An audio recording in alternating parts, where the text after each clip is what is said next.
Have a blessed Sunday mga par. Andito tayo ngayon sa shop. Dinala natin yung ating mot-mot, si Rider 115. Dinala natin sa shop para papalitan ng gulong. Kasi expired na yung gulong niya. Mag 6 years na. Magsi 6 years na yung gulong niya. So pinapalitan natin kasi panas na yung likod. Wala nang spike. At dinala natin ngayon dito sa Underbone. Dito sa may highway papuntang Naval. Pinapalitan natin ng tubeless na gulong. CST yung pinalit natin kasi madaling mapanas yung gulong kasi araw-araw ginagamit ng ating panganay na anak. So ito, pinalitan natin dito itong CST. Magaling din to. Maganda din tong gulong na to, tubeless niya. Mamahalin din kunti. Yung pinalit niya, yung pinalitan, yung nakakabit dati is Pirelli. So pinalitan natin yung mas mababang klase, yung CST, pero mahal pa rin. So ayan, nilinisan ni Kuya yung yung kanyang mug kasi may nakadikit pa ng mga yung rubber sealant yung sa loob na liquid na ninigas na. Ang kagandahan lang dito pag nagpapalit ka ng gulong dito kasi gumagamit na sila nung pangpalit ng machine ng tubeless tire. Ayun, hindi masisira yung mug pag ginagamitan nun. So malinis din. So ayan yung mga dating gulong ko. Itatapon na nila yan. Yan, ginagamitan nila yung yung pangtanggal ng gulong na machine. CST. So yung sa harap, pinalitan nila ng pinalik ko yung dating original size ng gulong kasi yung kinabit ko dati, yung tinanggal is oversize siya.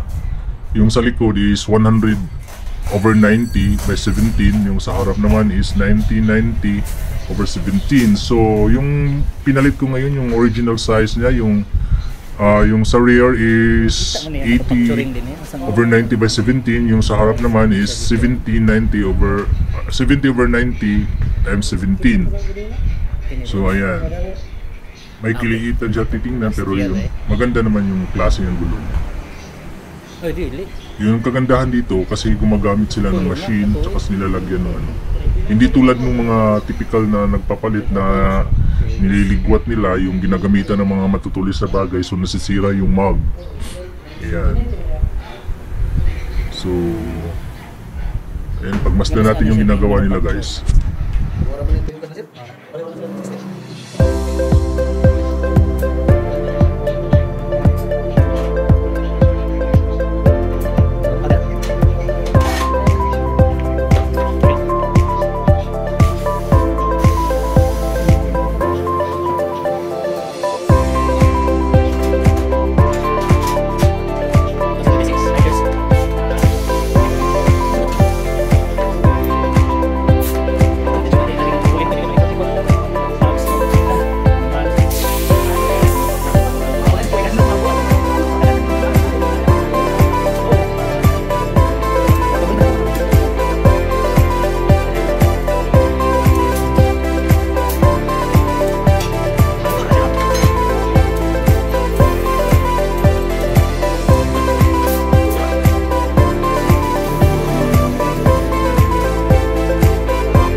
So ayan mga parla, ikakabit na nila yung gulong, tapos na nilang lalagyan ng hangin, yung isa lalagyan na din.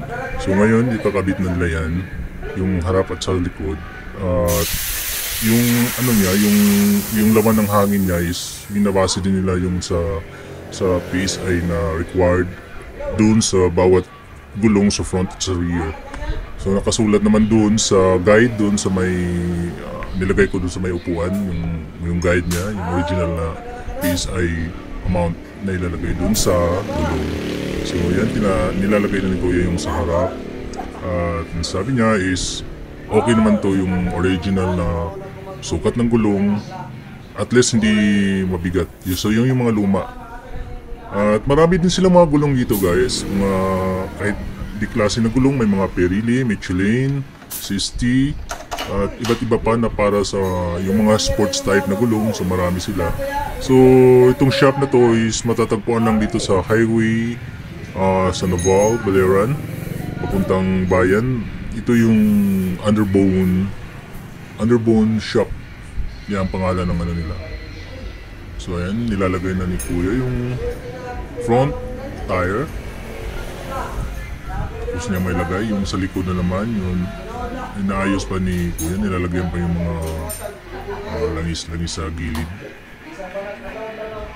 So ayun, kung gusto niyo magpaayos ng gulong dito lang sa Underbone,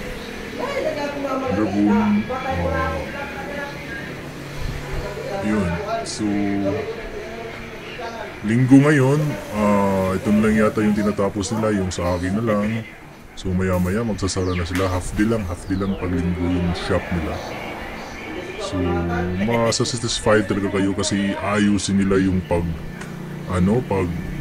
paglalagay ng gulong, yung pag-aayos nila, tsaka nag-recommend nila kung ano yung dapat nang palitan sa motor mo. Ayan yung sabi ni Kuya, yung kadena tsaka yung sprocket. Sabi nila malapit na daw yung papalitan kasi kahit anong higpit na parang maluwag na siya, tsaka yung mga ngipi ng sprocket pudpud na. So siguro by next week or papalitan ko na yan. So ayan, nilagay na ni Kuya yung sa likod, yung part ng gulong. So yan guys,